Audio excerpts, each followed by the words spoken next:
तो दोस्तों आप देख सकते हैं सामने लगी हुई है पल्सर 125 और एक एक्सीडेंट में ये गाड़ी हो चुकी है सामने से पूरी तरह से डैमेज। इसका आप हेडलाइट वगैरह देख सकते हैं, सामने से सॉकर देख सकते हैं, सब में डैमेज आया हुआ है अच्छा खासा। और मतलब कि गाड़ी में एक मोटा खर्चा होने वाला है। तो हमने अपने गाड़ी का इंश्योरेंस करवा रखा था दोस्तों, और कौन सा इंश्योरेंस करवा रखा है हमने, कैसे हम क्लेम प्राप्त करेंगे, वो सारा कुछ आपको इस वीडियो में बताएंगे। और आप देख सकते हैं पीछे से कोई डैमेज नहीं है हमारे बाइक में, क्योंकि पीछे से एक्सीडेंट नहीं हुआ था, फ्रंट से ही हुआ था। तो फ्रंट से बहुत कुछ डैमेज हो चुका है, जैसा कि आप देख सकते हैं। फ्रंट जो मीटर पैनल है वो भी डैमेज हो चुका है, साइड से फ्रंट का हेडलाइट वगैरह आपको हमने दिखाया वो डैमेज हो चुका है। तो सारा क्लेम हम लेंगे, इसलिए अब हम चलते हैं सर्विस सेंटर और देखते हैं कैसे हम लोग क्लेम प्राप्त करते हैं। तो सर्विस सेंटर हम लोग आ चुके हैं दोस्तों, आकर्ष बजाज, जो कि ऑथराइज बजाज का सर्विस सेंटर है। और यहाँ पर हम लोग क्लेम का सारा प्रोसेस करने वाले हैं और इस वीडियो में आपको सब कुछ बताएंगे कैसे आप क्लेम प्राप्त कर सकते हैं दोस्तों। तो वीडियो में बने रहिए। तो दोस्तों आपने देखा कैसा हमारा पल्सर 125 जो है पूरी तरह से डैमेज हो चुका है, और उसके बाद हम इसके मोटे खर्चे से बचने के लिए हम लोग इस पे इंश्योरेंस क्लेम लेने वाले हैं। और क्लेम लेने के लिए हमने सर्विस सेंटर में ले जाकर अपनी बाइक को दे दिया है। और क्लेम कैसे मिलता है, क्या प्रोसेस होता है, सारा कुछ आपको फुल डिटेल में इस वीडियो में मैं आपको बताने वाला हूँ। तो वीडियो में दोस्तों बने रहें और वीडियो को जरा सा भी स्किप नहीं करें, क्योंकि स्किप करने से क्या होगा कि कोई इन्फॉर्मेटिव जानकारी जो होगी वो आपसे मिस कर सकती है। तो वीडियो को पूरा देखिए दोस्तों। और दोस्तों अगर आप हमारे चैनल पर नए हैं तो प्लीज हमारे चैनल को सब्सक्राइब कर दीजिए, क्योंकि हम ऐसे ही ऑटोमोटिव वीडियो कंटेंट्स अपने चैनल पर लाते रहते हैं दोस्तों। और चैनल को सब्सक्राइब करने के बाद जो बेल आइकन है उसको प्रेस करके ऑल पे सेलेक्ट कर दीजिए दोस्तों। तो चलिए वीडियो को शुरू करते हैं और सारा जानकारी क्या है वो सब कुछ आपसे शेयर करते हैं डिटेल वाइज डिटेल। तो दोस्तों क्लेम प्रोसेस क्या होता है वो जानने से पहले आपको ये जानना बहुत जरूरी है कि इंश्योरेंस कितने प्रकार के होते हैं, और आपने जो अपने व्हीकल का, कार का या बाइक का जो भी इंश्योरेंस करवा रखा है वो कौन सा इंश्योरेंस करवा रखा है। तो दोस्तों सबसे पहले हम आपको बताते हैं इंश्योरेंस कितने प्रकार का होता है। तो दोस्तों बेसिकली इंश्योरेंस जो होता है वो 3 प्रकार का होता है, फर्स्ट पार्टी, सेकेंड पार्टी और थर्ड पार्टी।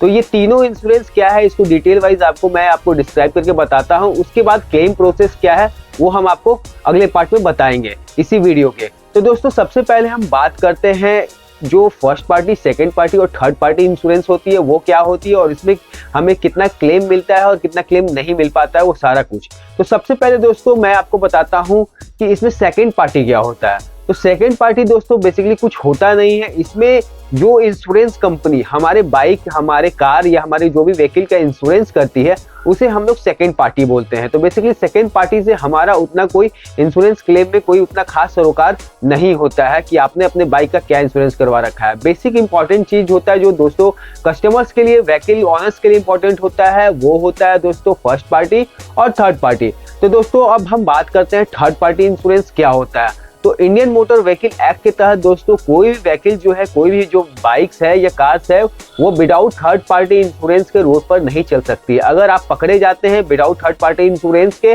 पुलिस चेकिंग में तो आपको एक मोटा चालान, फाइन भरना पड़ सकता है दोस्तों। तो थर्ड पार्टी इंश्योरेंस बेसिकली दोस्तों होता क्या है कि अगर आपकी व्हीकल किसी दूसरे व्हीकल से एक्सीडेंट करती है, ठोकर होती है या धक्का लगता है, तो उसमें जो सामने वाले पार्टी को जो भी नुकसान होता है, उनके व्हीकल में जो भी नुकसान होता है, डैमेज होता है, तो जो कंपनी से आपने इंश्योरेंस करवा रखा है वो कंपनी उनको क्लेम देगी, ना कि आपको क्लेम देगी। यानी कि सामने वाले पार्टी को जो एक्सीडेंट होता है, उनका जो डैमेज होता है, अगर वो इंश्योरेंस क्लेम करती है कि मेरा ये डैमेज हुआ है, मुझे क्लेम चाहिए, तो आपने जिस कंपनी से इंश्योरेंस करवा रखा है कंपनी उस सामने वाले पार्टी को इंश्योरेंस क्लेम देगी। तो मेरे हिसाब से दोस्तों आप लोग समझ चुके होंगे थर्ड पार्टी इंश्योरेंस क्या होता है। अब दोस्तों फर्स्ट पार्टी इंश्योरेंस की बात करते हैं। तो दोस्तों फर्स्ट पार्टी इंश्योरेंस में क्या होता है कि जैसे आपकी बाइक है और आप हो गए फर्स्ट पार्टी, और सेकंड पार्टी जैसा कि मैंने बताया जो कंपनी इंश्योरेंस करती है वो कोई भी XYZ कोई भी कंपनी हो सकती है जिससे आपने इंश्योरेंस करवा रखा है अपने बाइक का या कार का। तो दोस्तों फर्स्ट पार्टी में क्या होता है, अगर आपकी बाइक डैमेज होती है, एक्सीडेंट होती है और आपकी बाइक में किसी भी प्रकार का डैमेज होता है, तो इंश्योरेंस कंपनी क्या करती है कि वो सामने वाले पार्टी को जिन्होंने इंश्योरेंस करवा रखा है उन्हें क्लेम देती है। और इसमें बेसिकली दोस्तों क्या होता है कि इसमें ऑटोमेटिक थर्ड पार्टी भी इंश्योरेंस हुआ रखता है। तो आपका अगर बाइक आप स्वयं गिर गए या कहीं आपका खुद से एक्सीडेंट हो गया, उसमें तो आपको क्लेम मिलेगा ही मिलेगा। और अगर आपने किसी सामने वाले पार्टी से एक्सीडेंट हो जाता है, सामने वाले व्हीकल से एक्सीडेंट होता है, तो इसमें भी आपको क्लेम मिलेगा। और सामने वाला अगर क्लेम करना चाहता है तो जो इंश्योरेंस कंपनी होगी वो सामने वाले को भी क्लेम देती है दोस्तों। तो दोस्तों आप लोग अभी तक मेरे हिसाब से समझ चुके होंगे कि फर्स्ट पार्टी, सेकंड पार्टी और थर्ड पार्टी इंश्योरेंस क्या होती है दोस्तों। अब इसमें दोस्तों फर्स्ट पार्टी इंश्योरेंस जो होती है इसमें भी एक ऑप्शन आपको मिल जाता है जीरो डेप्थ का। जीरो डेप्थ में इंश्योरेंस में दोस्तों क्या होता है कि आपके बाइक में जो भी डैमेज होता है वो सारा कुछ जो है इंश्योरेंस कंपनी वेयर करती है, सब कुछ। मतलब इसको आप लोग बेसिकली बोल सकते हैं बम्पर टू बम्पर जो लोग बोलते हैं वो चीज हो गया। तो इसमें आपको सारा कुछ कंपनी जो है, इंश्योरेंस कंपनी जो है वो आपको प्रोवाइड करेगी अगर आपका बाइक एक्सीडेंट होता है या डैमेज होता है तो दोस्तों इसमें क्या होगा कि आपको एक नॉमिनल सा प्रोसेसिंग फीस बोल सकते हैं आप इसको, तो एक नॉमिनल सा प्रोसेसिंग फीस आपको देना है जो कि बाइक्स में 400-500 के अप्रॉक्स होता है, और अगर कार है आपका तो वो 1500 से 2000 या उससे भी कम 1000 के आसपास हो सकता है दोस्तों। और इतना देने के बाद आपके बाइक्स या कार्स में जो भी डैमेज है वो सारा कुछ जो होगा वो इंश्योरेंस कंपनी वेयर करता है। तो दोस्तों अगर आप भी अपना इंश्योरेंस करवाए हुए हैं व्हीकल का तो आप एक बार चेक कर लीजिए कि आपने कौन सा इंश्योरेंस करवा रखा है। अगर आपका फर्स्ट पार्टी इंश्योरेंस है तो आपको तो इंश्योरेंस मिल जाएगा दोस्तों, लेकिन अगर आपका थर्ड पार्टी इंश्योरेंस है तो यहाँ पर जो भी डैमेज होगा उसका पूरा खर्चा आपको खुद से देना होगा। बस आप पुलिस वाहन चेकिंग में ही इससे रियायत पा सकते हैं, आपको वहां चालान नहीं कटेगी दोस्तों। अब जैसे दोस्तों बहुत सारे लोग फर्स्ट पार्टी को कॉम्प्रिहेंसिव इंश्योरेंस भी बोलते हैं, जैसे कि बहुत लोग बोलते हैं मेरा जो बाइक का इंश्योरेंस है वो कॉम्प्रिहेंसिव है। तो कॉम्प्रिहेंसिव का मतलब भी दोस्तों फर्स्ट पार्टी ही होता है, लेकिन इसमें दो तरह का हो जाता है दोस्तों। जैसे कि मैंने आपको पहले बताया था कि इसमें एड ऑन लोग करवा के रखते हैं जीरो डेप्थ। अगर आपका जीरो डेप्थ है तो इसमें मात्र एक प्रोसेसिंग फीस आपको देना होता है, बाकी सारा जो खर्चा होगा वो इंश्योरेंस कंपनी देती है।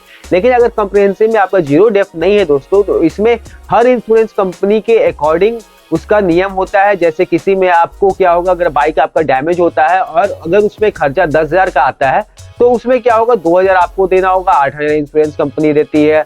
किसी में क्या होगा कि आपको 4,000 देना होगा, 6,000 इंश्योरेंस कंपनी देती है। मतलब किसी में आपको 60% कंपनी देगी, किसी में 80% कंपनी देगी। मतलब 0% जो जीरो डेप्थ वाला जो स्कीम है उसका फायदा आपको नहीं मिलता है अगर आपने जीरो डेप्थ एड ऑन नहीं करवा रखा है। जीरो डेप्थ बेसिकली दोस्तों वो जो गाड़ी जो होती है 5 से 6 साल तक जो होती है उसी गाड़ियों में ये जीरो डेप्थ का आपको जो सुविधा है वो मिल पाता है according to vehicle condition. Vehicle का कंडीशन कैसा है उसके अकॉर्डिंग दोस्तों। तो मेरे हिसाब से दोस्तों अभी तक आप बिल्कुल समझ गए होंगे कि इंश्योरेंस कितने प्रकार का होता है और किस इंश्योरेंस में आपको बेनिफिट मिल सकता है, इंश्योरेंस क्लेम मिल सकता है, और किस इंश्योरेंस में आपको इंश्योरेंस क्लेम नहीं मिलेगा दोस्तों। तो चलिए दोस्तों अब हम आपको प्रोसेस बताते हैं कि कैसे कैसे आपको इंश्योरेंस क्लेम लेना है और कैसे आप अपने बाइक या कार का जो भी डैमेज होता है उसका इंश्योरेंस क्लेम कंपनी से ले सकते हैं दोस्तों। तो दोस्तों सबसे पहले जब भी आपके बाइक या कार का एक्सीडेंट होता है, जहां भी होता है, अगर आप उस समय फोटो लेने की हालात में है, कंडीशन में है, तो आप एट ए टाइम वहीं पर एक आप फोटो या वीडियो अपने बाइक या कार का बना लीजिए कि आपका बाइक कहां पर एक्सीडेंट हुआ है और क्या क्या डैमेज हुआ है दोस्तों।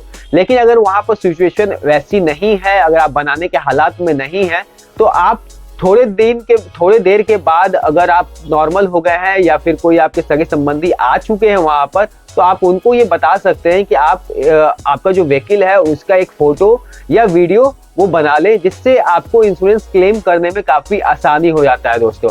उसके बाद दूसरा प्रोसेस होता है दोस्तों, आपको अपने गाड़ी को ले जाना है ऑथराइज सर्विस सेंटर। ऑथराइज करने का मतलब दोस्तों जिस भी कंपनी की आपकी बाइक है उसके ऑथराइज सर्विस सेंटर ही लेके जाना है, किसी लोकल गैराज या लोकल मैकेनिक के पास नहीं ले जाना है। वहां ले जाने पे आपको बिल्कुल भी इंश्योरेंस का जो क्लेम है वो नहीं मिलेगा। इसीलिए हमेशा ये ध्यान रखें कि आपको अपने व्हीकल को ऑथराइज सर्विस सेंटर ही ले जाना है दोस्तों।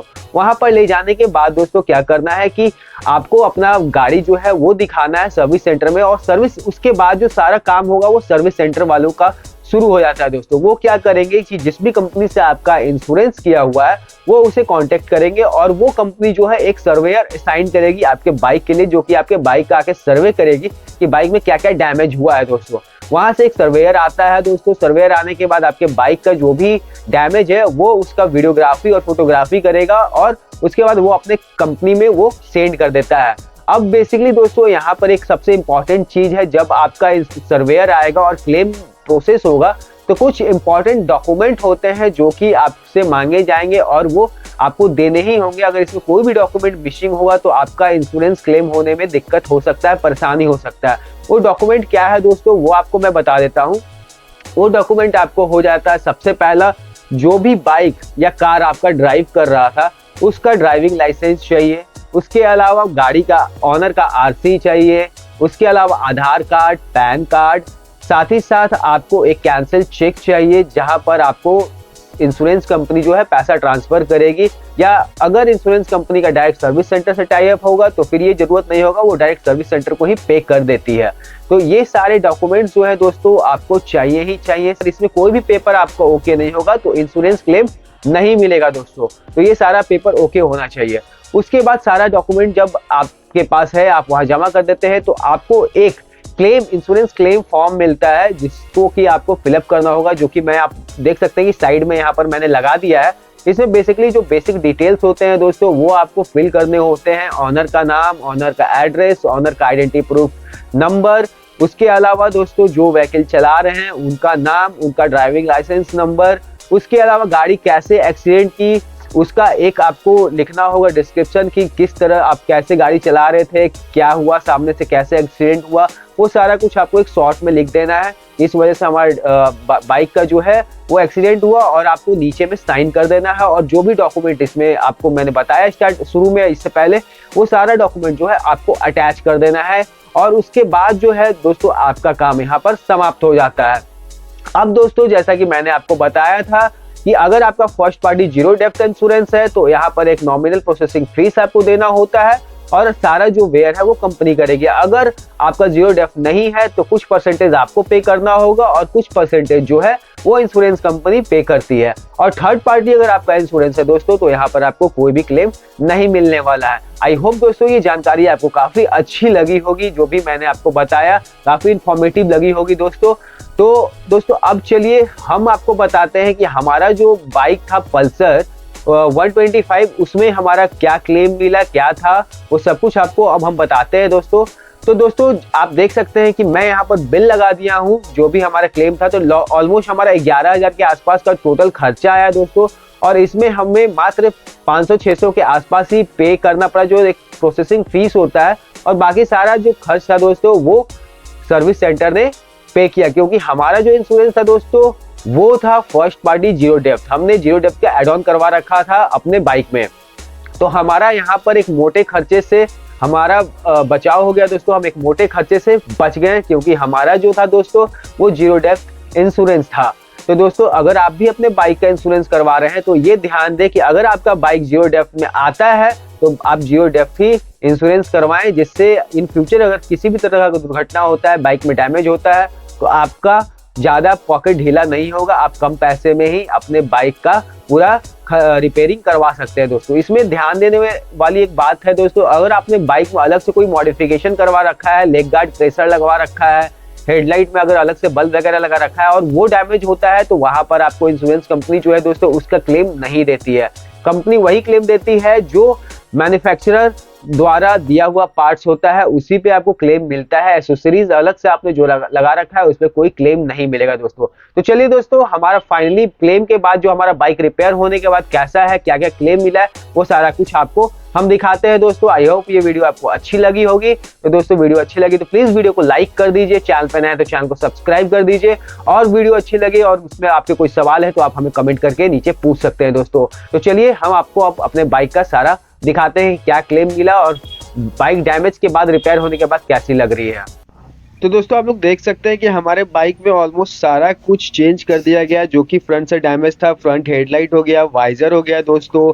उसके अलावा आप देख सकते हैं जो फ्रॉक में हल्का सा स्क्रैच था वो कवर नहीं हुआ, लेकिन टैंक में आप देख सकते हैं टैंक बिल्कुल नया लग गया है। साइड जो पैनल है वो भी नया लग चुका है। तो हमें ऑलमोस्ट सारा कुछ इसमें दोस्तों मिल चुका है इंश्योरेंस में। तो वीडियो कैसी लगी दोस्तों कमेंट करके बताएं। मिलते हैं एक और नए वीडियो में। जय हिंद, जय भारत।